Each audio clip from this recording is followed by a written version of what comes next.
Focus का नशा, ये वो नशा है जो अगर किसी को हो गया ना, एक दिन उसे वो सब हासिल हो जाएगा जो उसे चाहिए। ठीक इस लड़के अरुण कुमार की तरह। दोस्तों, जब आप इस लड़के की कहानी सुनेंगे ना, तो आपके रोंगटे खड़े हो जाएंगे और आप ये भी सीख जाओगे कि फोकस कैसे किया जाता है। एक 14 साल का लड़का साइकिल की दुकान पर कभी चैन ठीक करता तो कभी पंचर ठीक करता। 2-2 रुपए कमाने के लिए घंटों भर उस साइकिल के गैराज पर काम करता। किसी एक को भी 1% की भी उम्मीद नहीं थी कि उस लड़के के जीवन में इतना कुछ बदलेगा। जब कोई उस गैराज में अपनी साइकिल सही कराने आता तो कई दफा उस लड़के से बहुत बदतमीजी से पेश आया करता। उसको बच्चा समझकर कई लोग उसके पैसे भी काट लिया करते, जिस वजह से वो अपने मालिक की गालियां खाता, वो अलग से। लेकिन मजबूरी थी उसकी, वो 2 वक्त का उसका खाना, इसलिए उसे काम तो करना ही पड़ता। एक दिन की बात है, बहुत बड़ा अधिकारी उस साइड आया हुआ था। उस लड़के को कुछ पता नहीं था कि ये कौन है, क्यों आया है, किस काम से आया है। वो सिर्फ एक चीज पर बहुत अच्छे से गौर कर रहा था कि सब उसकी बहुत इज्जत कर रहे थे। कोई उसके सामने बोल नहीं रहा था, बल्कि सब उससे सर सर करके बात कर रहे थे। उसकी माइंड में एक बात आई कि एक ये साहब है जिनके आने से सब ऐसे व्यवहार कर रहे हैं जैसे कि ये कोई राजा है, और दूसरी ओर मैं हूँ जो शांति से अपना काम करता हूँ, फिर भी बहुत से लोग मुझे गालियाँ देते हैं, उल्टा सीधा बोलते हैं। खैर, उस रात वो लड़का सो नहीं पाया। मैं यही सोचता रहा कि मेरे साथ ऐसा क्यों हो रहा है, क्या मैं उस आदमी की तरह बन सकता हूँ। अगले दिन वह अपने गैराज पहुंचता है। वह अपने मालिक से पूछता है कि मालिक, कल जो साहब आए थे, लोग उनको इतनी इज्जत क्यों दे रहे थे, वो कौन थे। तभी उसका मालिक उससे कहता है कि तुझे क्या करना है। लेकिन उस लड़के के 2-3 बार पूछने पर उसके मालिक ने उसे बताया कि कल डीएम साहब आए थे स्कूल के उद्घाटन के लिए। तभी उस लड़के ने पूछा कि ये डीएम कैसे बनते हैं। उस गैराज का मालिक बोला, उसके लिए बहुत पर्दा पड़ता है, उसके लिए बाज की नजर और ऋषि मुनियों जैसा फोकस चाहिए। और ये बात उस लड़के के दिमाग में छप जाती है। वो लड़का शाम को घर जाता है और आधी रात तक यही सोचता है कि इस जिंदगी से उस जिंदगी तक का सफर वह कैसे तय करेगा। तभी वो सो जाता है और वो अगले दिन से ही पैसा बचाने लगता है। बचाकर अपने लिए किताब खरीदता है और किसी तरह अपनी पढ़ाई शुरू करता है। एक सरकारी स्कूल में एडमिशन लेकर वह पढ़ता है और रात को वह काम करता है। उसका लक्ष्य उसके दिमाग में छपा हुआ था, उसे डीएम बनना है, मतलब आईएएस बनना है, चाहे कुछ हो जाए। अब वह लड़का 21 साल का हो चुका था। पिछले 7 सालों में ऐसा एक भी दिन नहीं था इस दिन उसके दिमाग में आईएएस बनने का ख्याल ना आया हो। उसे बस जल्द से जल्द 21 साल का होना था, जिससे उसका ग्रेजुएशन कंप्लीट हो और एग्जाम में बैठने के लायक हो जाए। तभी 1 साल बचा था तैयारी करने को। उसने इतने पैसे जुटा लिए थे कि अगले 6 से 8 महीने अगर वो काम ना भी करे तो उसका खर्चा चल जाएगा। अब वह अपनी पूरी मेहनत दिन रात एक करके उन 6 से 8 महीनों को आईएएस बनने में लगाने का सोच लेता है। वह सिर्फ एक टाइम ही खाना खाता है और बाकायदा अपनी पढ़ाई करता है। 4 महीने बीत चुके होते हैं। तभी एक रात वह अपनी पढ़ाई करके थोड़ी देर सोने की तैयारी कर रहा होता है कि अचानक चक्कर आ जाता है और वह गिर जाता है। और भला उस गरीब को देखने वाला कौन होगा वहाँ पे। जब वह 3-4 घंटे बाद सुबह होश में आता है, तब वह अपने आप को संभालता है। थोड़ी देर बाद जब फ्रेश होकर खाना खाता है, तभी अचानक उसके पेट में दर्द होता है और उल्टी होने लगती है। थोड़ी देर बाद उल्टी बंद हो जाती है, लेकिन उसका पेट दर्द बंद नहीं होता है। लेकिन वह इस पेट को नजरअंदाज कर देता है। रोज की तरह अपनी पढ़ाई करने लगता है। पेट दर्द अभी भी कर ही रहा था तो वह बाहर जाकर कुछ दवाई ले आता है। दवाई खाने के बाद अब थोड़ा उसे आराम मिलता है और पढ़ाई करने लगता है। धीरे धीरे करके अब वक्त गुजरा।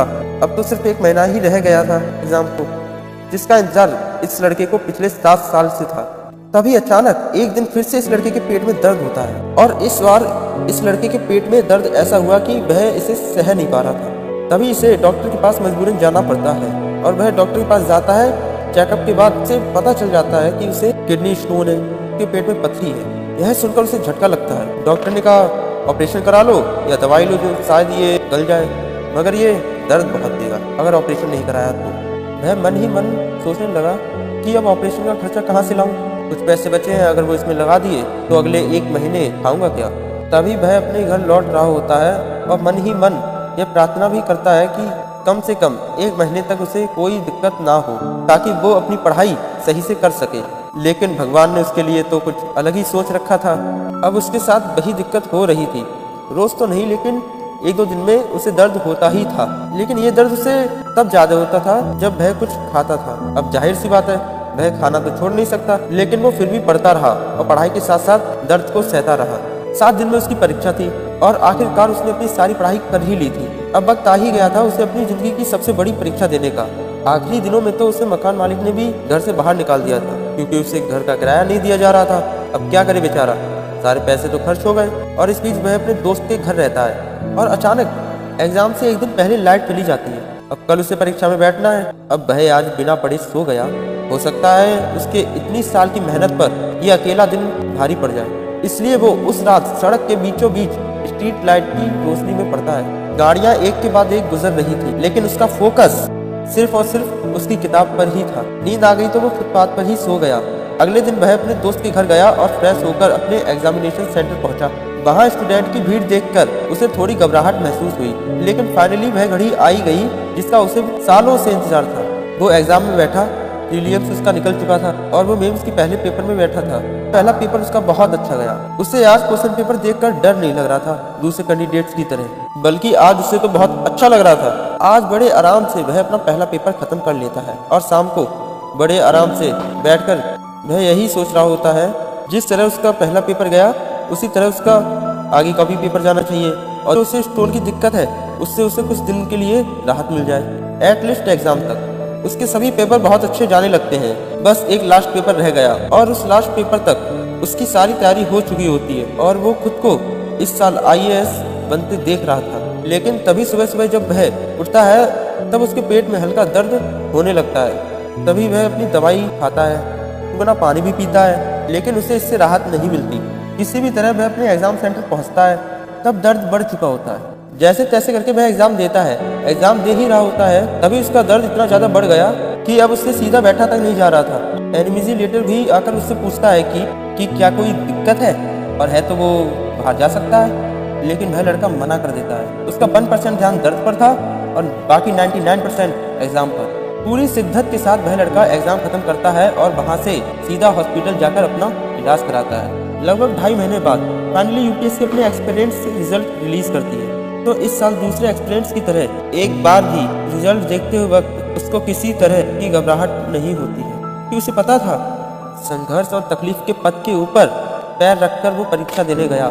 हाँ, आज उसका सपना भी सच हो गया और आज वह कोई मामूली इंसान नहीं, IAS officer mister Arun Kumar हो गया।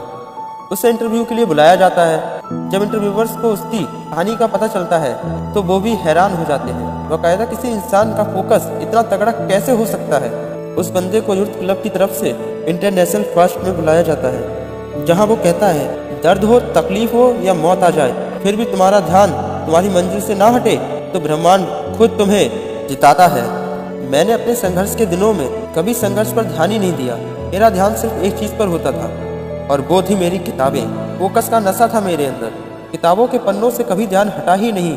अगर उम्र की शक्ति नहीं होती शायद मैं 21 की उम्र से पहले ही यूपीएससी निकाल लेता।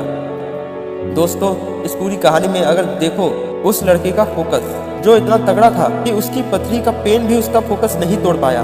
मकान मालिक ने घर से भगा दिया और सड़कों की गाड़ियों तक ने उसका ध्यान नहीं तोड़ा। उसको फोकस का नशा लग गया था। जब ये नशा किसी को लगता है ना तो ये चट्टानों को भी अपने सामने झुकाने की ताकत रखता है। दोस्तों, उसके पास तो कुछ नहीं था, न घर, न परिवार, न पैसे, न सुविधाएं, लेकिन फिर भी उसका ध्यान उसके लक्ष्य से हटा नहीं, टूटा नहीं। आपके पास तो बहुत कुछ है। ध्यान इतना तगड़ा होना चाहिए कि सामने भवंडर की लहर भी निकल जाए, लेकिन जिस चीज पर भी ध्यान होना उससे हटना नहीं चाहिए। अगर ऐसा फोकस का नशा आपको भी चढ़ा फिर किसी का बाप भी आपको कामयाब होने से नहीं रोक सकता। दोस्तों, अगर वीडियो अच्छा लगा तो इसे एक लाइक करना और दोस्तों को शेयर करना। जय हिंद, जय भारत, जय श्री कृष्ण।